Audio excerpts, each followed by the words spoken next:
अच्छा, कभी ऐसा हुआ है कि कोई बहुत जरूरी पेमेंट करनी हो और एन मौके पर यूपीआई ट्रांजैक्शन फेल हो जाए? आज ना हम इसी आम सी लगने वाली परेशानी की तह तक जाएंगे और पता लगाएंगे कि ये पेमेंट फेल होने की असली वजह है क्या। अरे ये तो हम सबके साथ होता है। यूपीआई ऐप खोला, अमाउंट डाला, पिन भी एकदम सही और फिर स्क्रीन पर चमकता हुआ दिखता है पेमेंट फेल्ड। गुस्सा तो बहुत आता है ना? और हम क्या करते हैं, सीधा इल्जाम डाल देते हैं अपने स्लो इंटरनेट पर या फिर बैंक के सर्वर पर कि सर्वर डाउन होगा। लेकिन क्या हो अगर मैं कहूँ कि असली वजह कुछ और ही है, कुछ ऐसा जो हमारी नजरों के ठीक सामने होकर भी छिपा हुआ है। हाँ, सही सुना, असली विलेन है एक छिपी हुई यूपीआई लिमिट, जिसके बारे में सच बताऊं तो 90% लोगों को पता ही नहीं होता। और यही वो वजह है जिसकी वजह से अक्सर स्क्रीन पर लिमिट एक्सीडेड का मैसेज आ जाता है। तो चलो इसी को आज जरा डिटेल में समझते हैं और यूपीआई से जुड़ी एक बहुत बड़ी गलतफहमी को दूर करते हैं। एक बहुत आम सोच है कि यूपीआई से भाई जितना मर्जी पेमेंट कर लो, कोई लिमिट नहीं है। लेकिन ये बात बिल्कुल गलत है। सच तो ये है कि यूपीआई में हर दिन की भी लिमिट होती है और हर एक ट्रांजैक्शन की भी अपनी एक लिमिट होती है। तो सवाल ये है कि पेमेंट फेल होता क्यों है? देखिए, इसके पीछे ना 4 मेन तरह की लिमिट्स काम करती हैं। चलिए एक एक करके इन सबको तोड़कर समझते हैं। हाँ, तो कुल मिलाकर 4 वजह हैं, 4 लिमिट्स हैं जो हमारे रास्ते में आ सकती हैं। सबसे पहली वजह है डेली ट्रांजैक्शन लिमिट। मतलब ज्यादातर बैंक्स ना एक दिन में आप यूपीआई से टोटल कितना पेमेंट कर सकते हैं उस पर एक कैप लगा देते हैं। ये लिमिट आमतौर पर 1 लाख या 2 लाख रुपए होती है। अब होता क्या है कि हम दिन भर छोटे छोटे कई पेमेंट्स करते रहते हैं और हमें पता भी नहीं चलता कि कब हमारी डेली लिमिट पूरी हो गई। दूसरी वजह है पर ट्रांजैक्शन लिमिट। इसका सीधा सा मतलब है कि आप एक बार में यानी एक सिंगल पेमेंट में एक तय रकम से ज्यादा नहीं भेज सकते। मान लीजिए ये लिमिट 1 लाख रुपए है, तो भले ही आपकी दिन की लिमिट बची हुई हो, अगर आप एक ही बार में 1 लाख से ज्यादा भेजने की कोशिश करेंगे तो पेमेंट सीधा फेल हो जाएगा।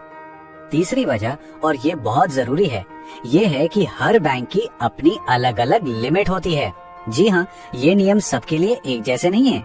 हो सकता है आपके बैंक की जो लिमिट हो वो किसी और के बैंक की लिमिट से काफी अलग हो। जैसे इस टेबल को देखिए, एसबीआई की डेली लिमिट करीब 1 लाख रुपए है, वहीं एचडीएफसी बैंक 1 से 2 लाख तक की इजाजत दे सकता है और पीएनबी की लिमिट 50,000 से 1 लाख के बीच हो सकती है। और यही वो वजह है कि कभी कभी सेम अमाउंट का पेमेंट किसी दोस्त के अकाउंट से तो हो जाता है पर हमारे अकाउंट से नहीं हो पाता। और चौथी और आखिरी वजह है नए यूजर्स पर लगी रोक। अगर किसी ने अपना यूपीआई अकाउंट अभी मतलब हाल ही में एक्टिवेट किया है ना, तो सिक्योरिटी के लिए पहले 24 से 48 घंटों तक उनकी ट्रांजैक्शन लिमिट जानबूझकर बहुत कम रखी जाती है। ये बस इसलिए ताकि किसी भी तरह के फ्रॉड से बचा जा सके। ठीक है, लिमिट्स तो समझ आ गई, पर अब आते हैं सबसे बड़े सवाल पर। वो डर जो पेमेंट फेल होते ही मन में आता है कि कहीं पैसे तो नहीं कट गए। तो चलिए इस सबसे जरूरी सवाल का जवाब जानते हैं। जब लिमिट पार होने की वजह से पेमेंट फेल हो जाता है तो क्या अकाउंट से पैसे कट जाते हैं? और इसका सीधा और साफ जवाब है बिल्कुल नहीं। आपके पैसे नहीं कटते, वो ट्रांजैक्शन बस होता ही नहीं है। आपका बैंक बैलेंस 100% सेफ रहता है, तो टेंशन लेने की कोई जरूरत नहीं है। तो अब जब ये पता चल गया है कि पैसा तो सेफ है, तो सवाल उठता है कि आगे क्या करना है। चलिए देखते हैं कि ऐसी सिचुएशन में क्या करना चाहिए और क्या बिल्कुल नहीं करना चाहिए। सबसे पहले तो ये 3 गलतियां कभी मत करना।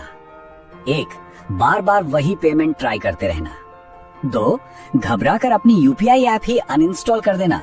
और 3, और ये सबसे जरूरी है, लिमिट बढ़ाने का दावा करने वाले किसी भी फ्रॉड ऐप के चक्कर में तो बिल्कुल मत पड़ना। तो फिर सही तरीका क्या है? बहुत सिंपल है। पहला स्टेप, अपने यूपीआई ऐप की प्रोफाइल या बैंक अकाउंट सेक्शन में जाकर अपनी लिमिट चेक करो। दूसरा, अगर कोई बड़ा अमाउंट भेजना है तो उसे 2 या 3 छोटे छोटे हिस्सों में बांट कर भेज दो। और तीसरा, अगर आपका बैंक ये सुविधा देता है तो आप नेट बैंकिंग से या अपनी ब्रांच जाकर यूपीआई लिमिट बढ़ाने की रिक्वेस्ट भी डाल सकते हैं। तो सबसे जरूरी बात जो याद रखनी है वो ये है, लिमिट एक्सीडेड की वजह से पेमेंट का फेल होना कोई प्रॉब्लम नहीं है। ये असल में आपके पैसे को सेफ रखने का एक तरीका है। ये कोई बग नहीं बल्कि एक फीचर है। तो यूपीआई लिमिट का ये राज तो अब खुल चुका है। अब जरा सोचिए, हमारी डेली टेक लाइफ में ऐसी और कौन सी छोटी मोटी समस्या है जो एक पहेली की तरह लगती है?